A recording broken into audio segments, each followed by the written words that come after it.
4 নম্বর প্রশ্ন বলছেন, আসসালামু আলাইকুম শাইখ। ওয়ালাইকুম আসসালাম। একটি বিয়েতে নিমন্ত্রণ করেছে আমাদের, যে বিয়েতে অমুসলিমদের আপ্যায়নের জন্য বিশেষ আয়োজন করা হয়েছে, মানে তাদের জন্য আলাদা প্যান্ডেল, বিয়ে বাড়ির সকলে নামাজ পড়ে, পর্দাও করে, মেয়েদের সম্পূর্ণ আলাদা ব্যবস্থা। তো আমার প্রশ্ন হলো, অমুসলিমদের বিশেষভাবে নিমন্ত্রণ করা হলে সেই বিয়েতে না যাওয়া কি ভালো হবে? যেতে পারে, যেহেতু তাদের জন্য পৃথক ব্যবস্থা রয়েছে।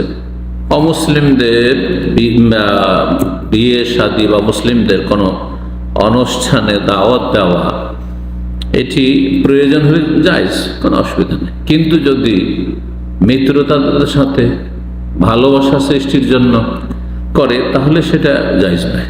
বাকি কথা হইল সদাচরণের জন্য পাড়া প্রতিবেশী অথবা তাদের সাথে ব্যবসা বাণিজ্যের লেনদেন আছে, এমনি তাদের সাথে পার্থিব গরজ আছে বা দাওয়াতি গরজ আছে, সবচেয়ে ভালো গরজ দাওয়াতি গরজ আছে, যে তাদেরকে দাওয়াত দেব, তাদেরকে খাবার দাওয়াতের মাধ্যমে তাদেরকে তৌহিদ সুন্নাহর দাওয়াত, ইসলামের দাওয়াত দেব, ওহীর বিধানের দাওয়াত দেব, তাহলে তারও ভালো।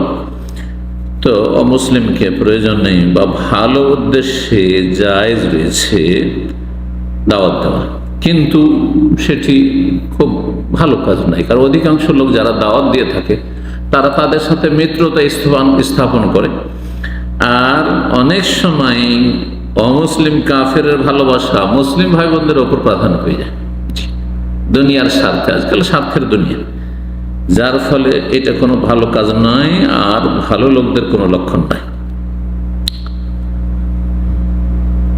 বলছেন তারপরে যে আব্বা মা আর আমি এই ধরনের অনুষ্ঠানে যাই না, না যান তবুও যায়, এরা কাছের আত্মীয়, যদি প্রয়োজন হয় যে আত্মীয়তা সম্পর্ক খারাপ হয়ে যাবে, যাবেন, শরীয়তে যেতে বাধা নেই। সেখানে যদি কোনো রকমের হারাম কাজ না, আপনাদের চোখের সামনে, সেখানে ধরেন মহিলা পুরুষ একাকার হয়ে যাচ্ছে, তারপরে তাদের ভিডিও ক্যামেরা করা হচ্ছে মহিলাদের, তারপরে সেখানে আপনার সেই বউকে, যে পাত্রী, তাকে বসানো হচ্ছে আর সব দেখছে, ইত্যাদি ইত্যাদি, এক কথায়। অথবা সেখানে গান বাজনা হচ্ছে, তাহলে যাওয়া জায়েজ নয়। যেই জায়গায় হারাম কোনো কাজ হবে সেখানে অবস্থান করা বা যাওয়া জায়েজ নয়।